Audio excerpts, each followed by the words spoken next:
Halo teman pemilih, senang sekali berjumpa kembali di Lumpia, Lapak Diskusi Pemilu dan Pemilihan, sebuah podcast dari KPU Kota Semarang bersama saya Ayu Karlina.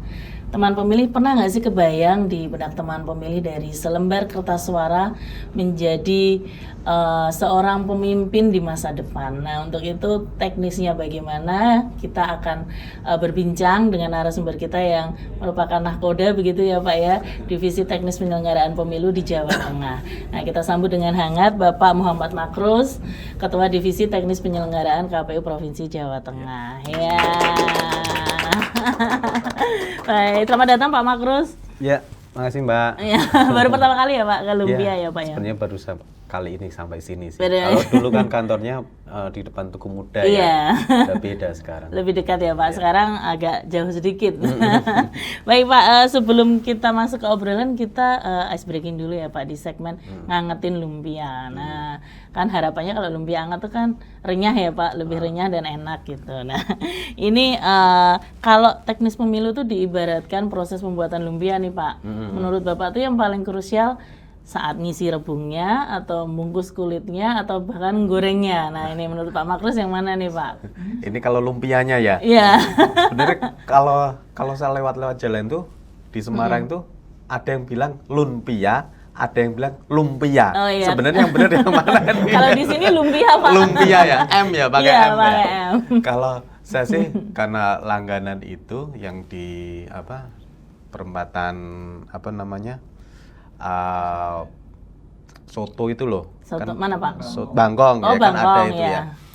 Itu biasanya kontur di dalamnya yang paling berbeda. Jadi kan rebung Iya. dan ebinya itu ya, Iya. ya itu kan yang berpengaruh. Karena kan rebungnya bagus, otomatis kalau misal di proses selanjutnya, misal mau digoreng kemudian hari ataupun digoreng kemudian hari itu masih enak. Jadi kalau saya pilihnya rebungnya, isinya, core-nya itu kan.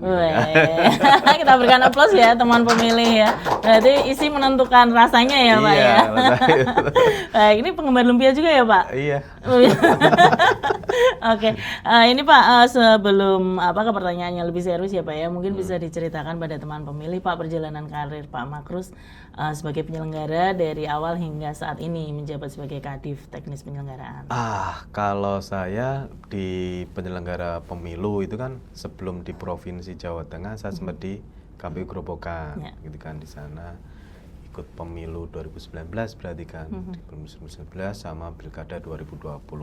Tapi waktu di sana meskipun kalau kita bicara komisioner itu kan bareng-bareng ya, kerjanya bareng-bareng kan, kolektif kolegial, tapi saya membidangi bidang Rendatin waktu itu, perencanaan dan data pemilih. Ya fokus di Grobogan lebih pada bagaimana kita melayani pemilih gitu. Kemudian saat tahun berikutnya, periode berikutnya saya coba ikut di KPU provinsi dan alhamdulillah bisa di provinsi dan kebetulan kebagian ke divisi teknis. Mungkin saat itu waktu pembagian divisi ya yang tidak dipilih itu karena terlalu terlalu mikirnya terlalu banyak, kan tekanannya terlalu banyak ya. Akhirnya karena mungkin yang paling muda, akhirnya saya kebagian itu ya diambil itu. Kalau teman-teman koreksinya ya setelah jadi divisi teknis rambutnya jadi banyak putihnya ini. Gitu, jadi masalahnya itu. Berpengaruh ya Pak. Itu ada itu nggak Pak perbedaan yang signifikan nggak dengan divisi sebelumnya? Kalau dulu pemilih lebih banyak melayani pemilih gitu kan. Kalau teknis ini lebih banyak melayani peserta. Perbedaannya itu sih. Tapi konsepnya bagaimana kita benar-benar bisa melayani baik pemilih atau peserta itu konteksnya di situ. Karena kan kalau peserta mungkin dia akan lebih aktif dan lebih konsen gitu ya, dibandingkan kalau kita pemilih kita lebih banyak memberikan edukasi dan lain sebagainya. Tapi kalau kita bicara ke peserta mungkin teknisnya seperti apa, kalau bicara pendaftarannya apa, syaratnya apa dan lain sebagainya, itu lebih diskusinya lebih itu intensnya. Tekanannya di situ sehingga tadi tekanannya kan berbeda di situ. Tapi Begitu, Mbak. sama-sama enjoy ya Pak ya. Ya kita nikmati aja lah. Iya. Oke Pak, ini kan dari riset yang kami lakukan nih Pak. Ya, Pak Makrus ini kan hobi sepak bola nih Pak. Oh ya. Ya, ini kan apa namanya sama persis dengan Pak Basmar ya. Oh, iya. Episode lalu nih kita sudah pernah kita undang. Nah ini jangan-jangan sering duet atau duel maut nih Pak dengan Pak Basmar. Jadi kalau di ruangan di kantor KPU Provinsi Jawa Tengah itu kalau ruang kerjanya Pak Basmar itu backgroundnya kelihatan gede itu. Liverpool. Oh iya. Kan gitu kan. Liverpool. Nah, sering kalau kita diskusi di ruangannya ya bahasnya itu Liga Inggris. Bagaimana kemarin Liverpool habis itu kalah kan gitu kan. Ya kita diskusi itu sama Arsenal, kita bandingkan, oh Arsenal kemudian juara loh Pak. Saya kategori kalau lihat ikut sepak bola ataupun lihat mengikuti kompetisi sepak bola, kadang-kadang sukanya itu yang tim-tim mediocre. Jadi bukan tim yang utama gitu tapi mediocre yang kemungkinan bisa menang. Nah, itu ada motivasi tersendiri gitu kan. Underdog gitu ya Pak ya. Underdog gitu kan. Lebih seneng itu. Iya. Ya, kalau di lokal ya karena di Semarang sukanya ya PSIS kan gitu kan. Nah, konteksnya di situ. Kalau sekarang disuruh main bola udah nggak kuat Mbak. Usia udah kepala 4 nih udah nggak kuat lari-lari seperti. Kemarin ikut mini soccer nggak Pak? Ikut tapi cuma 2 menit saja. Udah kuat, takut lah nanti udah. Gitu. Nah, itu nyambung banget ya dengan Pak Basmar ya soal bola ya Pak ya. Kalau tim luar Pak, idolanya tim apa nih Pak? Ya itu Arsenal. Oh Arsenal. Oke, kita nanti kita bahas lagi ya Pak tentang bola. Ini untuk memberikan pemahaman awal Pak kepada teman pemilih, mungkin bisa dijelaskan secara umum Pak tugas divisi teknis penyelenggaraan itu ruang lingkupnya bagaimana dan seperti apa? Ya. Jadi kalau kita bicara divisi teknis di KPU, itu kan konsep utamanya tadi awal saya sampaikan berarti konsep melayani peserta. Nah, dari teknis kepesertaan itu baik dari awal misalkan kita bicara pendaftaran peserta pemilu kepada partai politik. Nah, dengan kemudian proses selanjutnya kalau di pilkada berarti pendaftaran pasangan calon, bupati, wakil bupati, wali kota, gubernur itu di situ. Terus kemudian proses selanjutnya ya saat penghitungan tersebut, sebelum penghitungan hari H, pungut hitung di situ, pungut hitung, kemudian rekapitulasi penghitungan dan penetapan. Nah, itu rentetan core-nya kan gitu kan. Bagaimana kalau tadi Mbak Ayu bilang dari selembar kertas jadi pemimpin, core-nya di situ. Dari selembar kertas, sebelum selembar kertas itu ada tulisannya, ada pasangan calonnya. Nah, itu kan di pendaftarannya dulu. Kemudian pemilihannya, pemungutannya, kemudian penghitungan jadi akhirnya seorang pasangan calon yang terpilih gitu. Baik. Berarti lumayan panjang dan rumit ya Pak ya, sepertinya. Ya, apa namanya, ada nggak sih Pak pengalaman seru mungkin ya di 2024 kemarin yang paling berkesan buat Pak Makrus gitu terkait penyelenggaraan pemilu dan pilkada gitu Pak? Kalau kita lihat pada proses ada pertama Mbak, selalu konteks terakhir itu adalah pungut hitung dan rekap, ya kan. Semua yang kita siapkan, baik itu pendaftaran pasangan calon, kemudian pendataan pemilih, kemudian kesiapan logistik, kemudian kampanye dan lain sebagainya, itu titik sentralnya pada saat pemungutan suara. Bagaimana kita di situ melayani pemilih, tapi sudah ada bagaimana pemilih itu untuk memberikan hak suaranya. Di situ konteksnya. Saat pilkada kemarin secara serentak, karena itu kan pengalaman pertama kita ya, serentak 35 kabupaten kota, 1 provinsi. Kita tahu pada saat pilkada kemarin hawanya hampir panas di Jawa Tengah, kan gitu kan. Ada yang bilang perang bintang misalkan, gitu kan. Ada yang bicara ini konstelasi nasional yang ada di daerah karena pertimbangan tertentu, kan gitu kan. Bahkan ada tokoh-tokoh nasional yang memang ada di Jawa Tengah sehingga itu sangat berpengaruh sekali, tensinya di saat-saat kampanye dan persiapan sangat tinggi. Tapi kalau kita bicara saat pungut hitung saat itu, pasca itu 1 hari setelah itu udah selesai, udah down gitu loh. Nah, itu yang mungkin saya cukup di awalnya cukup khawatir dengan situasi kondisi tersebut, tapi endingnya dengan saya bicara persiapan kita, bagaimana kita menyiapkan semuanya gitu kan, terus kualitas SDM kita itu tidak terjadi apa-apa. Mungkin masuk ke sengketa MK, tapi itu juga selesai di awal, tidak ada permasalahan yang berarti. Itu yang bagi saya ya achievement lah itu bagi saya untuk kita bisa lihat proses tersebut. Ya masyarakat kan melihat bahwa proses saat pilkada kemarin sudah selesai dan memang benar bisa selesai, tidak ada ekses yang terlalu berarti gitu Mbak. Baik, berarti patut disyukuri juga ya Pak ya di Jawa Tengah, termasuk adem ayem gitu ya Pak ya. Baik Pak, mungkin bisa dinikmati minumnya dulu Pak sembari saya menyapa teman pemilih. Baik teman pemilih, jangan lupa ikuti terus sosial media KPU Kota Semarang di semua platform ada maupun di website kota-semarang.kpu.go.id. Baik Pak, ini kan lagi masa tahapan non tahapan gitu ya Pak ya. Nah, kegiatan divisi teknis ini apa saja Pak? Kan kalau divisi teknis ini sudah jelas teknis menyelenggarakan pemilu. Nah kalau nggak ada pemilu ngapain aja gitu. Kan. Pertanyaan klise ya Pak ya, yang sering ditanyakan. Nah. Jadi ya salah satunya kalau klisenya begini ya ngisi-ngisi podcast gini Mbak. Rame kan gitu kan. Datang-datangin Mbak Ayu dan lain-lain teman-teman. Jadi kalau saya lihatnya seperti ini. Jadi saya melihat kalau dari idea gitu ya. Kita kan bicaranya siklus pemilu gitu kan, ada pra, ada pas pemilunya, ada pasca, itu siklus berurutan. Nah, kita bisa menganggap ini saat pasca pemilu gitu kan. Nah, pasca pemilu kegiatannya apa aja? Lihat, salah satunya kalau kita bicara saat itu kita melakukan evaluasi. Kita punya histori, kita punya pengalaman empirisnya, ya kan? Pengalaman empiris kemarin saat 2024 keserentakan, itu sepertinya akan cuma jadi satu-satunya keserentakan itu. Tahun depan mungkin tidak akan jadi serentak seperti itu. Proses empiris itu kan kita kaji. Nah, evaluasi di situ. Jadi pasca tahap ini ya salah satunya kegiatannya kita melakukan kajian-kajian terkait teknis kepemiluan, hasil dari pengalaman empiris kemarin. Bisa macam-macam di sini kajiannya, tahapannya kan pendaftaran calonnya gitu kan ya tadi. Pungut hitungnya misalkan kan itu kan, terus rekapnya dan lain sebagainya itu kita kaji sehingga nantinya jadi output untuk pembentuk undang-undang untuk pemilu ke depan.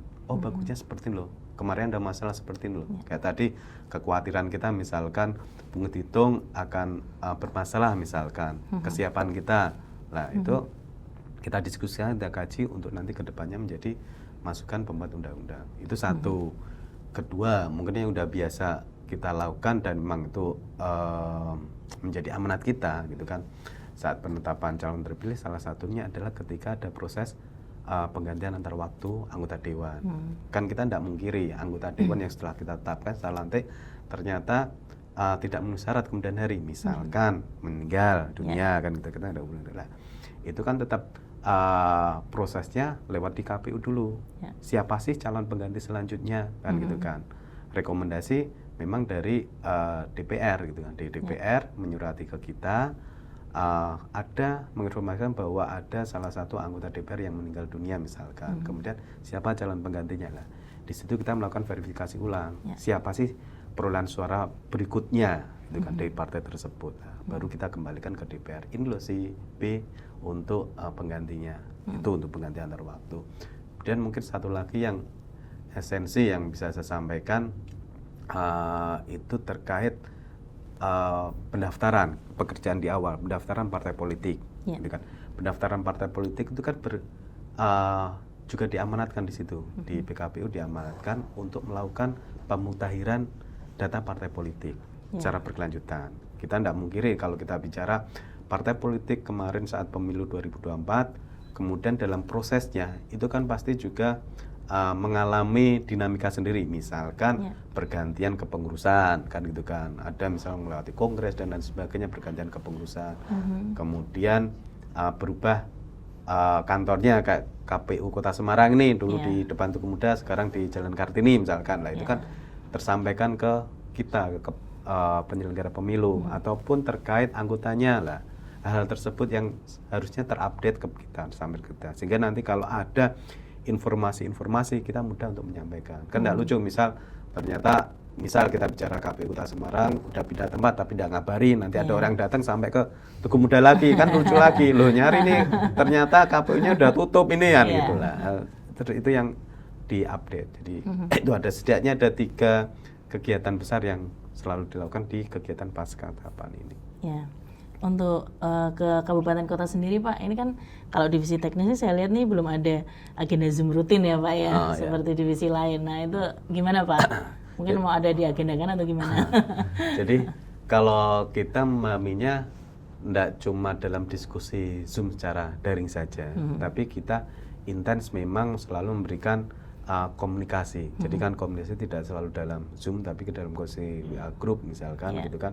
Kita coba komunikasi, kita pantau, gitu kan. Kita pantau. Kemarin kita membuat tadi yang sampaikan kita ada kajian misalkan, ada kajian terkait data dapil daerah pemilihan, ya kita pantau prosesnya seperti apa. Nah, hal seperti itu penting, yang masih kita udah sampaikan item-itemnya ini dan kita pantau progresnya. Misal ada pergantian antar waktu anggota dewan, ya kita selalu komunikasikan. Itu karena tidak semuanya bebarengan ya. Jadi ada beberapa kemarin dari yang di Kendal, Kabupaten Kendal, ada di Kota Magelang, ada di Klaten. Nah, itu yang selalu intens kita komunikasikan. Situasional sesuai dengan kondisi kabupaten kota masing-masing. Itu yang coba kita bareng-bareng kita selesaikan. Gitu, Mbak. Baik ya, kalau ini Pak, menurut Pak Makrus nih hal yang paling menantang selama menangani teknis pemilu itu apa Pak, kalau boleh tahu Pak? Paling menantang kalau saat menangani teknis pemilu mungkin di awal, saat verifikasi peserta. Nah, itu menjadi suatu tantangan gitu ya, karena waktunya pertama, waktunya yang pendek, kemudian ada kebutuhan-kebutuhan tertentu, kita memastikan bahwa nanti peserta itu yang nanti ikut pemilu, sehingga kalau bicara tantangan, tekanannya itu akan tinggi di situ, karena di awal itu biasanya masyarakat sipil itu belum terlalu melihat, gitu kan, sehingga intensitas itu tinggi, termasuk kalau kita melakukan verifikasi keanggotaan partai politik, itu jumlahnya cukup banyak, gitu kan. Kemudian saya bilang jajaran struktural kita ke bawah belum terbentuk. Kalau bicara di pungut hitung kan sudah ada teman-teman PPK, PPS, KPPS.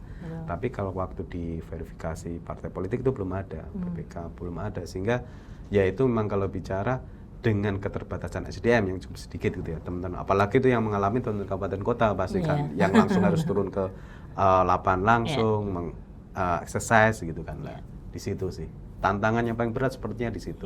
Apalagi itu di awal-awal nih nantinya.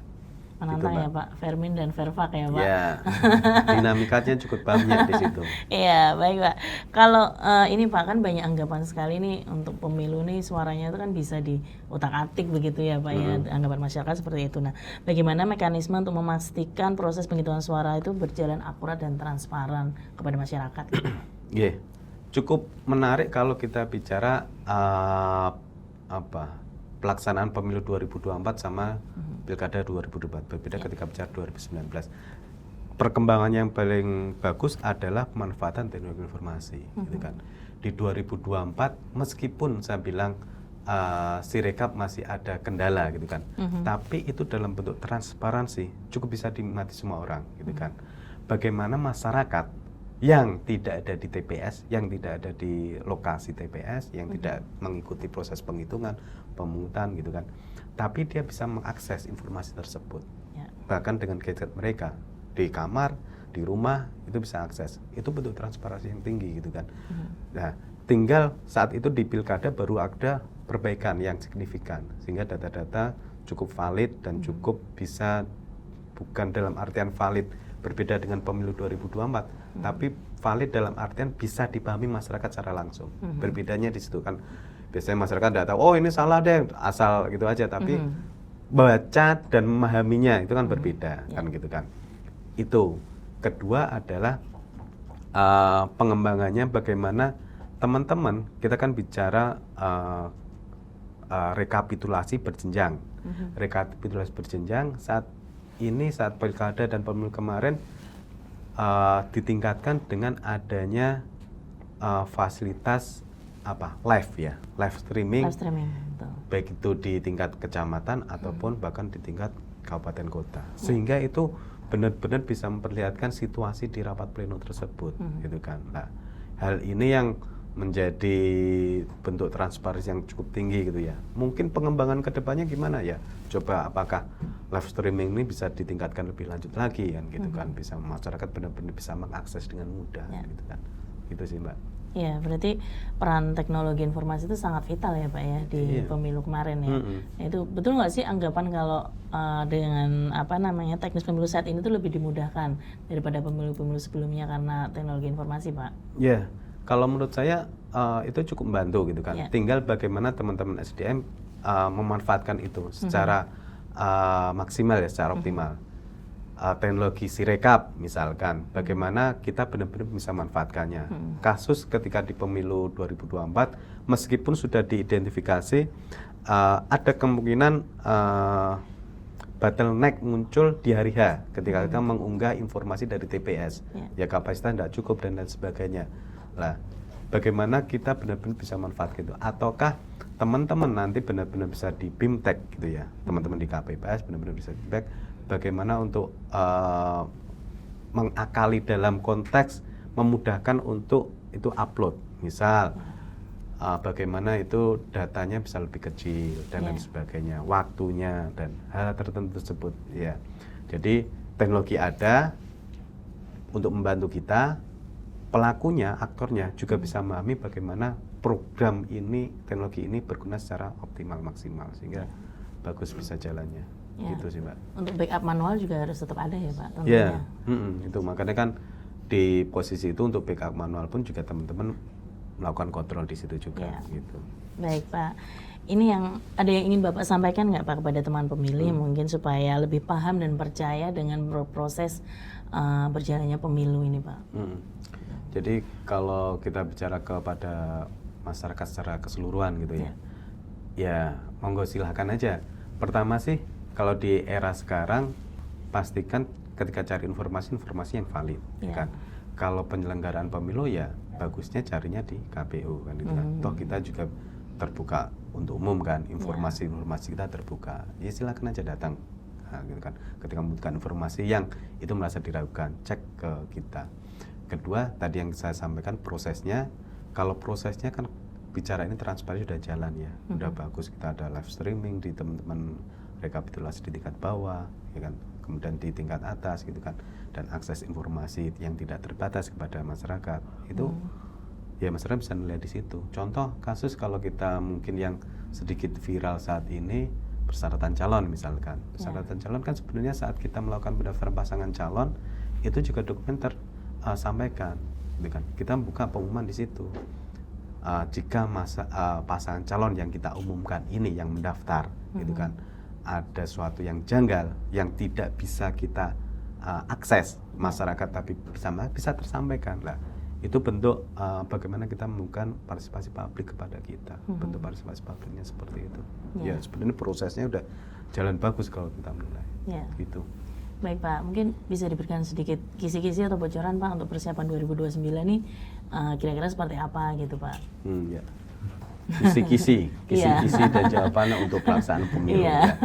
Kalau kita bicara undang-undangnya kan memang ini informasinya kan akan ada perubahan undang-undang karena ada beberapa peraturan, beberapa putusan MK yang harusnya bisa terakomodir di undang-undang terbaru. Itu contoh satunya misal bicara dapil, terus kemudian keserentakan, gitu kan, terus ambang batas kan, gitu kan, terus afirmatif perempuannya kan, gitu kan. Nah, proses ini kan masih berlanjut di pembuat undang-undang ya, regulasi ya.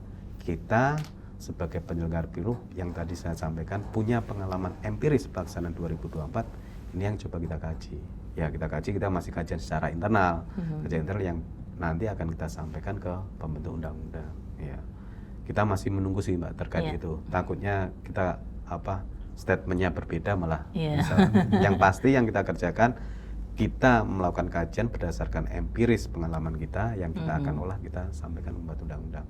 Gitu sih. Kita tunggu aja nanti membuat undang-undangnya munculnya seperti apa. Baik, nanti diundang ke Lumpia lagi ya Pak. Ya. Kedua itu biar saya bisa datang ke sini lagi. Oh, iya. Gitu kan. Baik. Nanti kalau ada undang-undang kita diskusi lagi di sini. Baik, kan. siap Pak. Oke. Terima kasih informasinya Pak. Nah, sekarang kita masuk ke segmen yang jadi favorit teman pemilih nih Pak. Kuis jawab cepat Pak. Oh, Nah, iya, ini iya, iya. seru-seruan aja ya Iya. Pak. Disclaimer dulu nih, nggak ada jawaban yang benar atau salah. Ah. Hanya yang pertama saja terlintas di benak Bapak gitu Oh, ya. iya, iya. Dipilih aja. Nanti ada analisanya Pak. Nah, Oh, gitu. analisanya itu nanti dirumuskan oleh Bu Novi dan Pak Agus. Begitu ya Pak. Pertanyaan pertama ya Pak. Nonton bola nih Pak, lebih suka di stadion atau di rumah Pak? Stadion, Stadion, oke Pak. Kalau kuliner favorit Pak, sate kambing atau sop kambing? sop kambing, Nonton bioskop Pak, film action atau horor? action, Action. Menikmati musik, konser langsung atau dari YouTube Pak? konser langsung. Wah, suka ini ya Pak yang crowd-nya gitu ya Pak ya. Strategi bola Pak, lebih pilih total football atau counter attack? Counter attack. Baik, kita bahas satu-satu ya Pak ya. Tadi Saya sambil minum ini. Oh boleh Pak, silakan. Saya juga menyapa teman pemilih dulu tadi. Teman pemilih tadi Pak Makrus menyampaikan kalau ingin informasi tentang kepemiluan bisa langsung ke KPU begitu ya. Jadi terus saja ikuti gitu sosial media KPU Kota Semarang official ataupun KPU Jateng, semua platform ada, dan di website tentunya di kota-semarang.kpu.go.id. Baik Pak, kita bahas ya Pak ya. Tadi nonton bola suka di stadion Pak. Iya. Ini bener apa enggak ini? Pernah atau enggak Pak? Sering saya ke Sering ya? stadion ya. Bahkan ini anak-anak saya juga saya ajak ke stadion nih. Oh, terakhir nonton apa Pak? Kemarin terakhir nonton Timnas. Timnas. Di mana Pak? Satu di Manahan, satunya di waktu di Manahan. Jakarta. Oh baik Pak, ini analisanya ya Pak. Kalau suka nonton di stadion langsung itu cenderung menyukai energi yang kolektif, interaksi sosial, tipe yang menikmati rasa kebersamaan dan momen langsung. Oh, gitu. ini momen langsung ya. Cocok ya Pak ya. Lalu kuliner favorit Pak, sop kambing nih ya, lebih suka yang Sop kambing berkuah ya. Tegal. Oh sop kambing, yang dekat exit tol bukan Pak? Iya. Ya itu analisanya. Tipe yang menikmati proses dan kedalaman rasa, lebih sabar, menikmati detail dan suka pengalaman yang pelan tapi pasti Oh, gitu. ya. Kira-kira gimana Pak? Cocok nggak Pak? Cocok. Oke, kemudian tadi suka nonton action ya Pak ya. Ini film favorit atau mungkin aktor favorit siapa Pak? Jason Statham. Wah ya sama dong Pak. Sama botaknya ya. Film favorit apa nih Pak action Pak? Mission Impossible sih kalau saya Oh, sih, karena iya. kan seri cukup bagus. Iya, oke Pak. Ini analisanya Pak, kalau suka film action cenderung menyukai dinamika, kecepatan dan tantangan. Tipe yang responsif dan menikmati alur yang jelas antara masalah dan solusi. Oh, iya, iya, iya. Nah, Oke. Cukup bagus juga analisanya ya Pak. Nggak salah pilih sepertinya. Tadi menikmati musik, suka nonton konser juga ya Pak ya? Iya. Ya, musik favorit apa Pak? Saya sebenarnya alternatif. Oh, musik alternatif. Terakhir nonton konser apa Pak? Kemarin waktu lihat Padi. Oh, Padi ya, Padi Ribbon Pak? Padi Ribbon. Oh, oke. Di mana Pak? Ya, ada waktu di Jakarta itu. Waktu di Jakarta, seru ya Pak ya? Iya.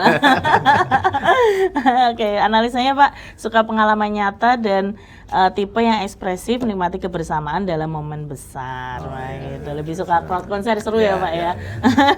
Kemudian strategi bola tadi suka counter attack, kenapa nih Pak? Ya, karena kecepatan sih kalau dari kecepatan itu. Itu ya, berarti ini analisanya tipe yang strategis, sabar menunggu momen yang tepat lalu bergerak cepat dan efektif. Wah, cocok banget nih. Terima kasih Pak Makrus, seru sekali perbincangan kita pada episode kali ini. Mungkin ada closing statement yang ingin disampaikan Pak Makrus untuk teman pemilih, silakan. Ya, untuk ini bagi teman-teman pemilih, kalau bisa saya sampaikan, akses informasinya pastikan yang benar ya. Kalau kita terkait kepemiluan, ya cobalah ke teman KPU, itu pasti akan lebih benar. Yang pasti kedepannya tetap gunakan hak pilih teman-teman dengan bijak. Oke, gitu Mbak. Ya, baik. Terima kasih Pak Makrus atas kehadirannya. Semoga sehat selalu ya Pak ya. Ya. Dan tetap mengawal teknis sampai pemilu berikutnya. Siap. Ya. Terima kasih. Ya, terima kasih teman pemilih telah menyaksikan episode Lumpia kali ini. Dari perbincangan hari ini kita dapat memahami bahwa di balik setiap suara yang kita berikan terdapat proses teknis yang panjang dan kompleks. Begitu, dan dilaksanakan tentu saja dengan penuh integritas dan tanggung jawab. Terima kasih telah menyaksikan episode Lumpia kali ini dan saksikan Lumpia-Lumpia episode sebelum-sebelumnya di YouTube KPU Kota Semarang. Terima kasih, salam KPU melayani. Terima kasih Pak. Siap, makasih Mbak. Thank you Mbak. Berapa menit?